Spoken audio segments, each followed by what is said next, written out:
Hey, math friends. For our learning target today is I can evaluate expressions with decimals. Now, I am going to allow you to use your calculator in our work today, just because some of it gets to be kind of heavy stuff.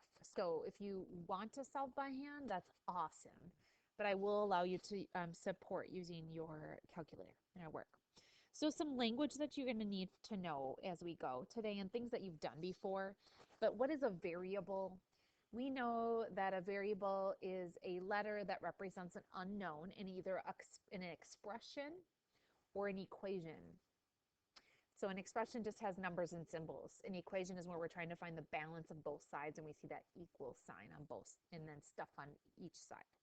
So to substitute what you've done before is that we take out the letter and we replace it with a number. So we're gonna try to get as many numbers in to the problem and as many letters out.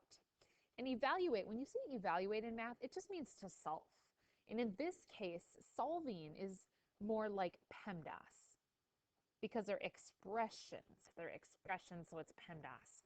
If it was an equation where you can draw your fence, then we're talking about a different scenario where we build house, build fence, clean yard. But we don't have a fence here because these are just expressions.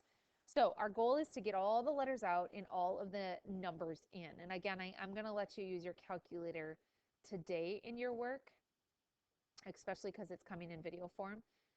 So just know that that is an option for today. I would love if you solve some by hand, but given some choices here. So M is going to go out and 2.1 is going to go into this first expression. If you need time to write, please do that. So that's going to be 2.1.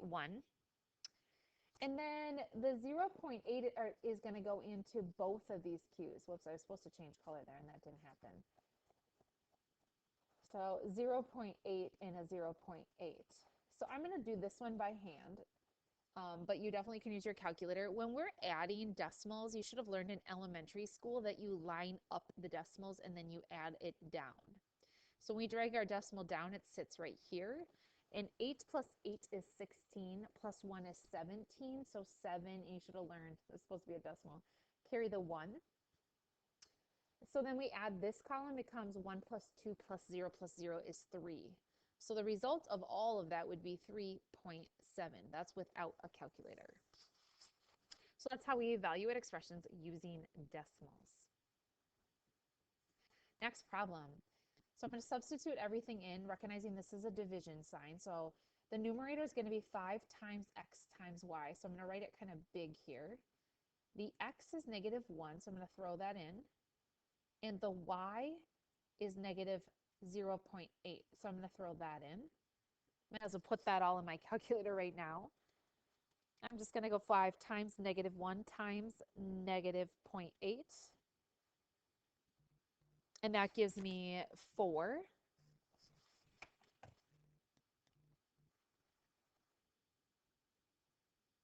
Okay, sorry. I had to pause the video quick. And then in our denominator, we have a z. Whoa, that is not what I meant. The z, why am I still in like the dotted line, you guys? I don't know what's going on there. The z value is 0.6, okay, plus the y value. I'm going to erase this because that looks really messed up. And the y value, then we're going to add, come on, that y value, so negative 0.8. So in the numerator, we've plugged everything in. In the denominator, it should be our z plus our y. I'm just verifying. Verify. Did I do that correctly? I think so. So this gives us a negative 0.2. Now, this sign here means divide. So just simply using our calculator, it would be 4 divide by negative 0.2 gives us negative 20. And so as you can see, we got bigger. When you divide by a decimal less than 1, you'll notice right there is a great example. It actually gets bigger. Because if you think about putting them into groups of like quarters, I mean, we could talk about that in a different lesson, but that's just something like some kids are like, wait, how did that get bigger? That happens when we divide by something less than 1. Okay, so let's take some more examples. Example 4, so we're going to substitute in, we're going to plug in. Okay, so that's 0.6 plus, we're going to plug in, is negative 0.1 divided by negative 4. I'm going to clean this up, so that's 0.6 plus I'm going to type this in my calculator. So we have negative 0.1 divided by negative 4, and I get 0.025.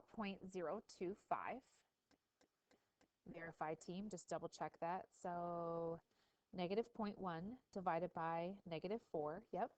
And then we're going to combine like terms, and that turned into a positive, right? I don't know why I said combine like terms, but we're going to add these two numbers, which are like terms, but not really having any variables in there. So 0.0625, that's using a calculator to help support my work. But you'll notice that I took all the letters out and I put all the numbers in. Now the next example, example 4, we can't do it entirely in our calculator, right? We have to do some of it in with our knowledge of what an absolute value is. So I'm going to plug this into the absolute value bar. There isn't we do not have a button on the calculator that allows us to help any assistance on absolute value. And then it's 3 times p, which is 4.8. So this first step, I have to recognize that that's just how far away from 0 are we? We're 4.4 units away. And then on the back end there, it's 3 times 4.8, which gives us 14.4. And now this I could handle, whoops, that was a 4. This I could handle on my own as 18.8. Final answer there. So you can't use absolute value in a calculator, so a little bit of that you're going to have to really understand the steps. All right, next problem. Absolute value is x, we're going to plug the x in, minus y, all in absolute value. Again, another example of you're going to have to do some of that knowledge on your own. Okay, so let's do the inside first. So we're going to tug of war that. That all becomes negative 10.2. And if you really need your calculator to help you with that, that's fine. That's inside the absolute value bars. So the last step then would be to pull that out is positive 10.2. So a little bit of knowledge on your own. If you do need some support with the calculator, that's fine. Our next expression, and if you need time to write, push pause, is this one. We're plugging in for P and for Q. So this becomes negative 2 times the p-value, which is that, times, I misspoke, that was a q, you guys. Whoops. Now I'm looking closer, I'm like, wait a minute, that was a q. The q value, okay, times the p-value, okay, and then we're going to divide by 2. And you really could use your calculator to solve that out. But I'm going to kind of go chunk by chunk. So negative 2 times the q value, which is negative 5.2, gives me positive 10.4 times 0.1 divided by 2. So we're going to multiply this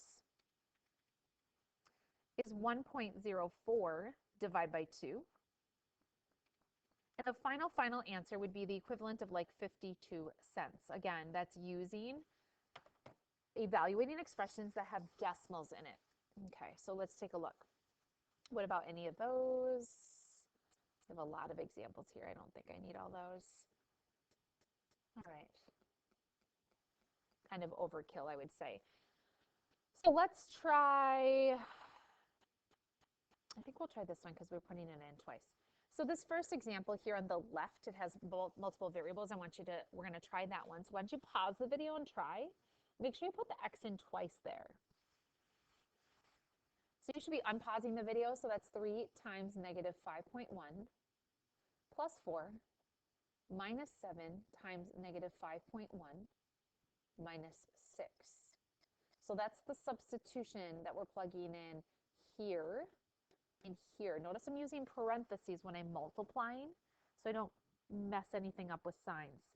So it doesn't get confused with perhaps subtraction or something. So I'm going to multiply 3 times negative 5.1 parenthesis. I'm going to multiply that whole thing out in my calculator right now. Might as well. So I'm typing that all in. Make sure you use parentheses when you see them. And all of that turns out to be 18.4.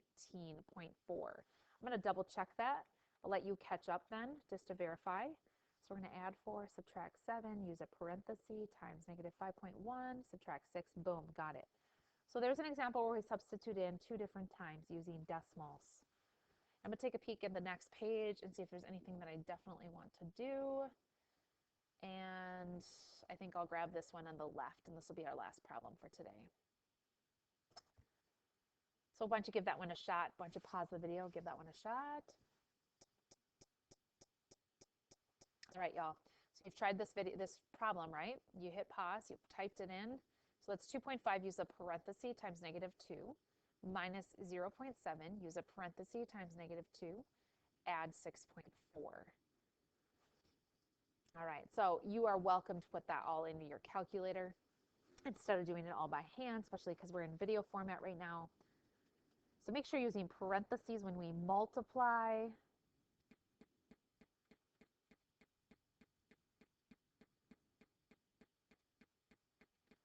And final, double check, triple check, and I'm going to look again, is negative 6.2. So I'm going to look again through my calculator.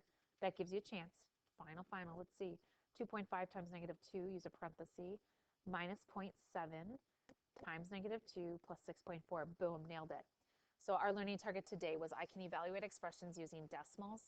As stated, your only goal is to get the letter out and get the number in, right? So get the letter out, get the number in, and then evaluate. All right, that's it for today. Have a glorious night.